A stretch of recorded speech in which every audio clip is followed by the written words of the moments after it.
So check this out. This woman is asking this big game hunter about which animals he shot and killed over his career, in this really luxurious looking living room, with heads mounted on the walls, rugs, a fireplace, you name it. And when she says to him, "You've done everything," he looks disconcerted, he looks upset, and he says, "No, not everything." The camera pans back to reveal that they're actually on a jet. What the hell kind of plane is this? Anyway, the woman goes to sit in a leather armchair, complete with fur rugs and a lamp, and she looks through this photo album of the guy's history, and that's when the credits start. Dreamed what he has dreamed. His time has passed. And then this song. There are no more. What are they singing about? The Last Dinosaur? Ah, yes. That's what we're talking about today. The Last Dinosaur from 1977 is an American-Japanese production. It's all about this oil drilling company who accidentally bore through a polar ice cap into a lush volcanic basin where a Tyrannosaurus Rex attacks a crew, leaving only one survivor. There were 5 men on that expedition. There was 1 survivor.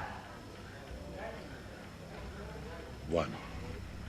The company's disgruntled CEO is an ex-big game hunter called Maston Frust. What a name. He launches an expedition to go and document and research the dinosaur, agreeing to also let an award-winning photographer called Francesca join along. So it's your typical fare, but what makes this film stand out is the acting, which is pretty solid because I don't think the cast were taking it all too seriously, so it has this kind of natural flair to it. Or I've just been watching too many shitty dinosaur movies and I'm starting to project good acting onto bad acting. I don't know.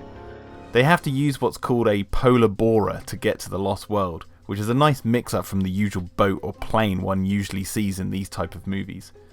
The only other one that utilises a drill I can think of at this time is At the Earth's Core. I've always liked the idea of giant drills, probably because I was a huge fan of the mole from the original Thunderbirds.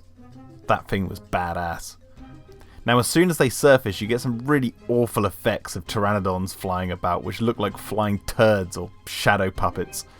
And then the team see their first prehistoric animal, a Uintatherium, and we get some pretty decent effects as the mammal rampages past the group. Whoa, look out! It's not long though before they run into the infamous Tyrannosaurus Rex, which is brought to life by a man in a suit in the traditional style of an old Godzilla film. And speaking of Godzilla, listen to the roar the Tyrannosaurus makes.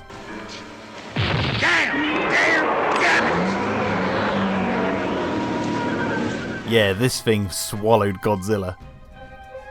This T-Rex is awesome, with some really cool moments where we see it just drinking from this swamp in a kind of peaceful scene. And then it hunts this giant fish. Now that's some awesome effects work. It soon discovers the polar boar and begins to toss it around like a toy. But in doing so, it wakes up a Triceratops that just so happens to be sleeping in some rocks. What the hell? Anyway, the two go and fight. It's awesome. And pretty unique to see a Triceratops done in this style of effects. Apparently they used the old horse suit trick where 2 guys would be inside it, one in the front half, one in the back. I don't think I've ever seen it done so well before. It's impressive for this type of movie. So with the borer out of the picture, the group are trapped in the Lost World and have to compete against a tribe of cavemen who are outdoing them in hunting. This is where the film becomes a little bit dull, as the group adopts this cave girl and they start to teach her about cooking and washing hair, and thank God the Tyrannosaur shows up again and chases Francesca into a cave. The others manage to tie a boulder to the Tyrannosaur's tail and distract it so it pulls the boulder, which then rolls down a hill and... Whoa! Have you ever seen anything like that before? This film is nuts.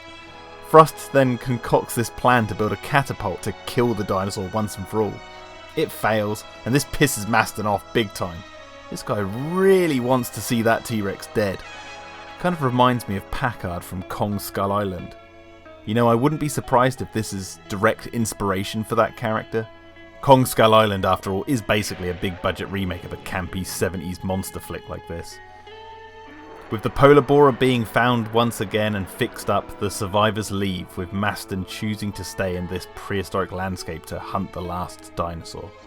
This film is fantastic. 2 thumbs up from me. This is a fun one. Few men have ever lived as he has lived, or even walked where he